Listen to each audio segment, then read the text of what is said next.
I must have slept deeply for at least a few hours because the first time I startled awake at a noise was around 3 a.m.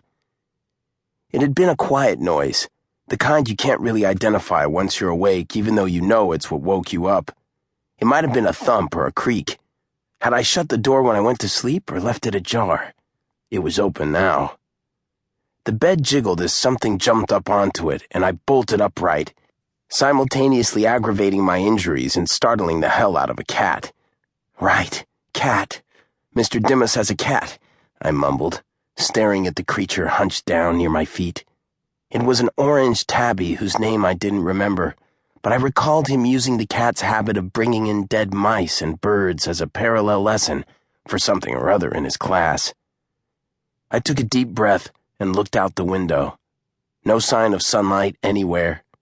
I pushed myself out of bed, testing my balance and the general functionality of all my limbs. I was incredibly sore, but I could move. I'd had a plan before I even got to Mr. Dimas's, and now that I was in slightly better shape, I could get started. It was time to go collect my first recruit. I know I'd promised, but I really didn't have a choice. Mr. Dimas would try to convince me to stay, and it was better for everyone if I didn't. Still, there was something I had to do before I left.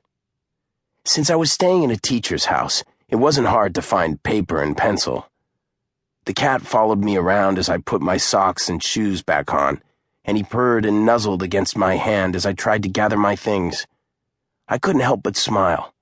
I'd always liked animals, and the cat reminded me of Hugh. Sometimes, when the mudluff wanted attention, he'd just get in the way of whatever I was doing. I had 2 letters to write. The most important one was also the hardest, so I put it off until last. Instead, leaning against the desk with the cat winding itself around my ankles, I wrote, Mr. Dimas, Jack. Sorry to run out like this, but you had to have expected I would. I know I promised, but it's safer for you and my family if I'm not on this world anymore. Speaking of my family, the other letter here is for them. Please make sure they get it. Thank you for everything you've done for me. First and foremost, not assuming I was crazy when I brought you this whole harebrained tale. The supplies will help immensely, and I'm sure I won't be the only one who'll be grateful for them. Not much else to say. I know it sounds, again, crazy, but if the world is ever destroyed, you'll know I've failed in my mission. I'll do the best I can to make sure I don't. Thanks again. I debated signing my name for a few moments. It could be seen as incriminating, but Mr. Dimas was smart enough to burn the letter after he'd read it. Still, I decided not to chance it.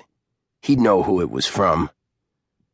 I made my way silently out to the living room, grabbing the rust-red backpack he'd filled with granola bars, bottled water, and medical supplies for me. Another thing I was grateful for, particularly the aspirin.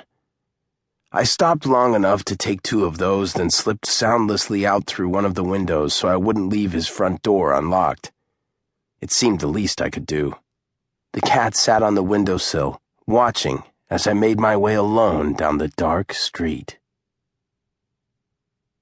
The park was the best place to walk from. It had a lot of wide open space, but enough trees that I could easily slip into a ring of them and not get caught disappearing, or reappearing, as the case may be. Many of my InterWorld lessons had explained that I had an instinctive navigational system for walking, sort of like when you close your eyes and can still tell you're about to run into a wall. The chance of trying to walk between dimensions and ending up occupying the same space as a car or trash can or another person was slim to none, but walking in a wide open space made it far less